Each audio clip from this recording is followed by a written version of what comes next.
Beleza. Conforme eu prometi lá no vídeo anterior, nesse nós vamos falar sobre o relacionamento entre modelos de banco de dados, né? Relacionamento entre as classes que representam as entidades aqui na nossa aplicação. Eu não canso de voltar aqui e explicar essa imagem, né? Porque ela vai deixando a gente sempre contextualizado do fluxo de uma aplicação, né? De uma API. Então, os aplicativos e sites fazem as requisições, né? Que são os requests, por meio disso chega numa rota, e o controller serviço, né? Que são as classes lá Python, elas chamam os nossos repositórios para confirmar, para eventualmente confirmar operações de escrita ou para recuperar dados do banco de dados. Certo? E nós temos dois modelos de dados aqui na nossa aplicação. Dependendo da linguagem que você trabalhar, às vezes não tem esses dois modelos. Na maioria das vezes, sim. Né? Um para representar o dado no mundo externo e outro para representar o dado do contexto da própria aplicação e banco de dados. No nosso caso, a gente denominou aqui de esquema a representação pública, né, o que chega e sai na nossa API, e chamou de modelo o que vai e vem do banco de dados. Eles são muito parecidinhos, né, os atributos são os mesmos, os nomes, mas a definição de um e de outro tem uma série de diferenças, porque você está usando às vezes um framework de ORM diferente e tudo mais. Se você estiver utilizando, sei lá no Node, você pode estar utilizando um framework que contemple as duas etapas, por exemplo, as duas coisas, tanto esquema quanto modelo. Lá em Java pode ser também diferente, enfim. O que importa é o conceito, você entender que você precisa de um modelo de entrada e saída e de um modelo da própria aplicação. O que nós vamos ver agora aqui é o seguinte. Professor, a gente previu lá no começo da nossa aplicação BLX, que eu vou até olhar aqui no esquema que a gente já escreveu isso, né?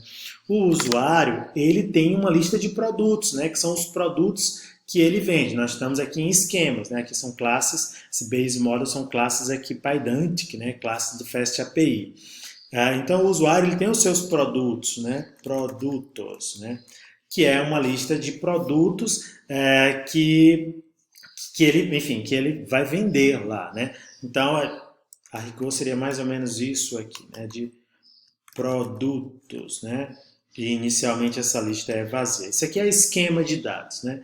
Então, quando alguém chamar o usuário, eu quero listar o usuário, ele vai trazer os atributos ID, nome, telefone e produtos. Só que esse amarramento aqui na aplicação ainda não existe lá no banco de dados para que isso aqui contemple, tá? Eu vou até comentar isso aqui, porque mais tarde a gente vai cuidar, no próximo vídeo a gente vai cuidar dos esquemas. Hoje nós vamos cuidar dos modelos, certo? Nós vamos adicionar um novo modelo, que vai ser o usuário, né? Que por enquanto ele tem ID, nome e telefone. Por enquanto é só isso. Depois a gente pode botar outros atributos, né?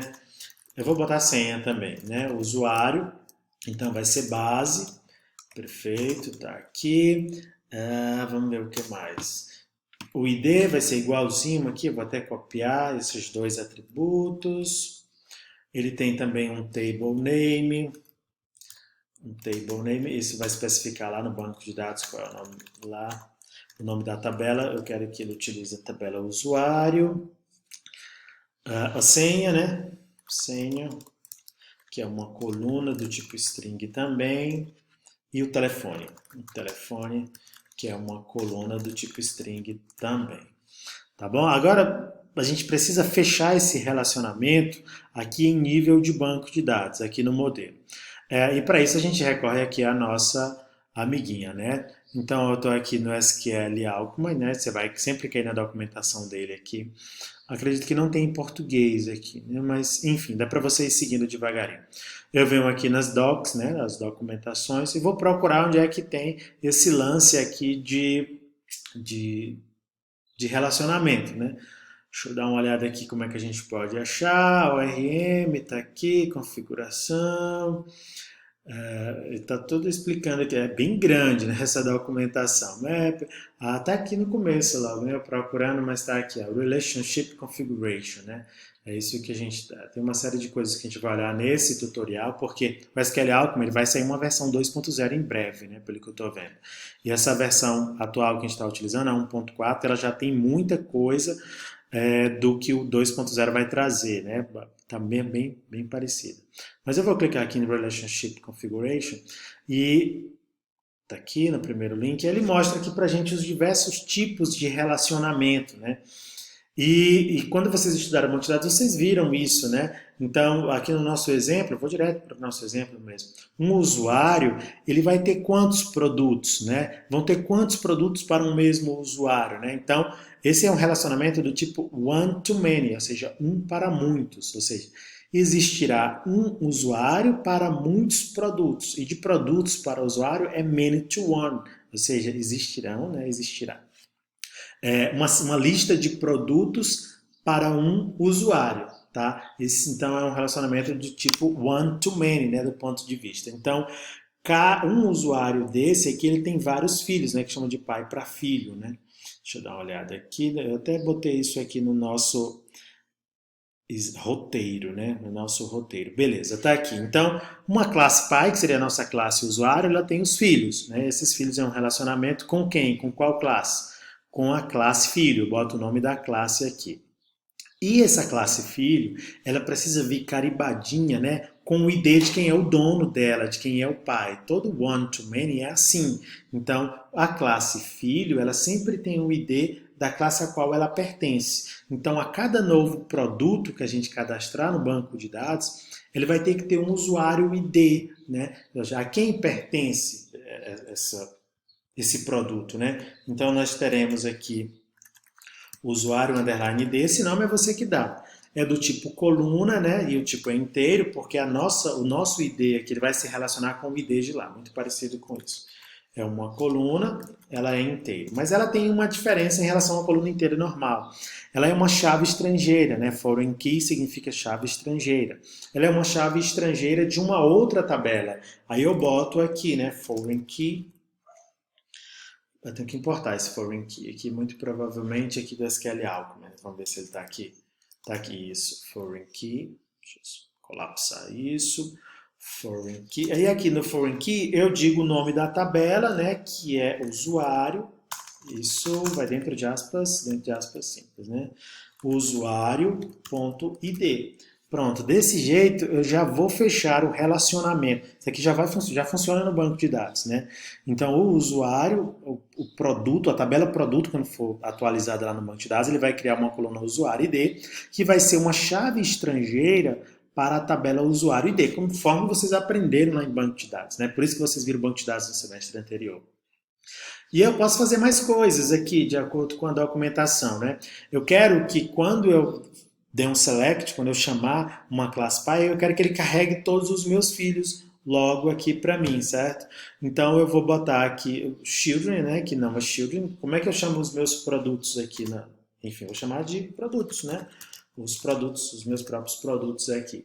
E eu vou chamar relationship. Relationship eu importo de SQL Alchemy ORM, né? Então vamos aqui from SQL Alchemy ORM import relationship. Pronto, tá aqui. Aí venho aqui relationship e digo aqui, vamos dar uma olhada, o nome da classe, simplesmente isso, a classe aqui de baixo. No nosso caso, o relacionamento com produto, né? Produto. Pronto, feito isso, eu acredito que já funciona, né? Então eu já vou conseguir amarrar no banco de dados. Então, se eu gerar uma migração aqui, muito provavelmente ele vai detectar uma nova tabela, vai detectar uma nova coluna, vai fechar esse relacionamento. Só que a gente pode fazer mais, assim, né? Um pouquinho mais aqui. Eu quero que ele preencha as paradas. Quando eu carregar um produto, eu queria saber quem era o usuário dela, né? E quando eu carregar um usuário, eu quero que ele carregue também todos os produtos. Isso é chamado de relacionamento bidirecional, né? Bidirectional relationship. One to many é many to one, né? Um usuário tem muitos produtos, né? Existirão vários produtos para um usuário. Então, é relacionamento reverso. E para a gente fechar, a gente precisa só informar para o nosso RM para que ele faça o preenchimento daquele relacionamento também. Então, aqui em cima, além de eu informar a classe, eu digo o seguinte, olha, o atributo que me representa lá na classe de relacionamento é este atributo, e ele tem que existir lá. Esses atributos aqui que não tem coluna, ele não vai especificamente criar uma coluna no banco de dados. Ele vai só, em memória, vai existir aquela lista ou aquele relacionamento. certo? Então aqui em produto, uma coisa que eu tenho que fazer é criar um atributo usuário, né? Vou botar ele aqui afastado, usuário. Esse usuário ele vai ser o nosso relacionamento. Eu vou fechar o relacionamento aqui também. O relationship se relaciona com o nome da outra classe lá, que é usuário. Aqui é o nome da classe, usuário. Estou fazendo igual aqui na documentação, né? A classe pai, a classe usuário. E quando você me carregar, você vai preencher, né? É o atributo lá de cima, backpopulates, aí eu boto o nome lá, que é produtos. Então, esse backpopulates se referencia com o outro lado do relacionamento. Um sempre vai com o outro. É bem simples, né? Aparentemente é complexo, mas é tudo bem direto. E aqui do mesmo jeito, eu posso fazer o backpopulates, backpopulates, é isso, eu queria que ele completasse aqui, não completou, não tem problema. E aqui o usuário, porque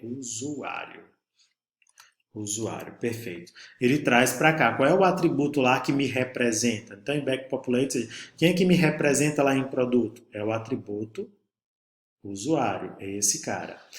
Beleza, o que mais aqui? E aqui em usuário, fecho lá. Aparentemente está certo, né? Vamos já saber aqui quando a gente executar. Eu até fiz isso aqui, né? Veja só, um relacionamento de usuário ele tem vários endereços.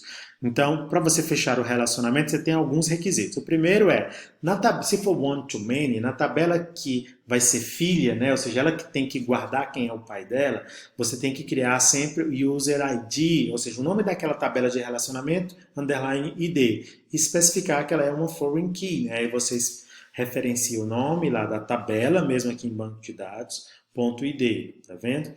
Vai para lá. E aí depois você fecha os dois relacionamentos. Então o usuário tem endereços, né, addresses, e aí você, relationship, qual é o nome da classe? Endereço. Qual é o atributo que me representa lá? É o atributo usuário. E aqui você faz a mesma coisa. Fecha o relacionamento com qual classe? Aí bota o U maiúsculo, né, que é o nome da classe lá. Qual é o atributo que me representa lá? Backpopulates. É o addresses. E aí o relacionamento fica bidirecional, fica fechadinho, tá?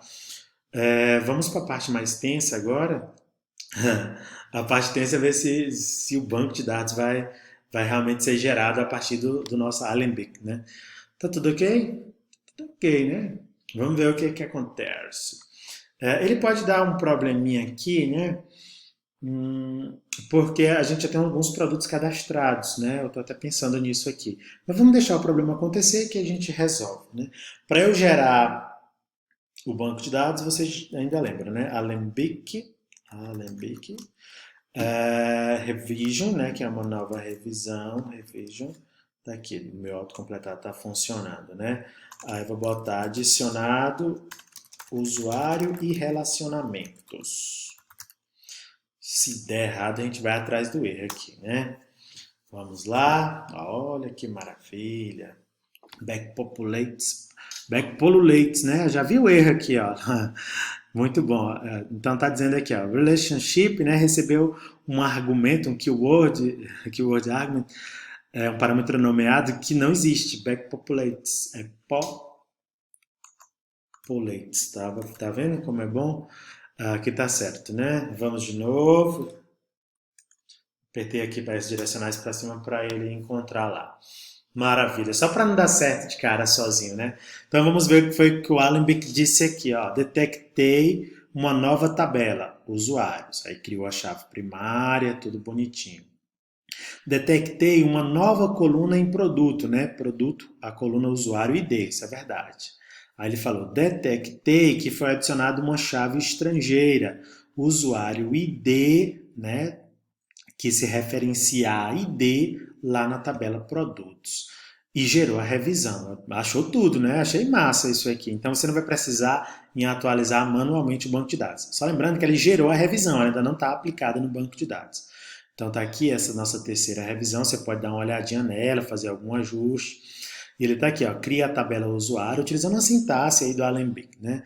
Criou aqui, tudo bonitinho, definiu a chave primária. Não sei se ele vai conseguir executar aqui, né? Mas tudo bem.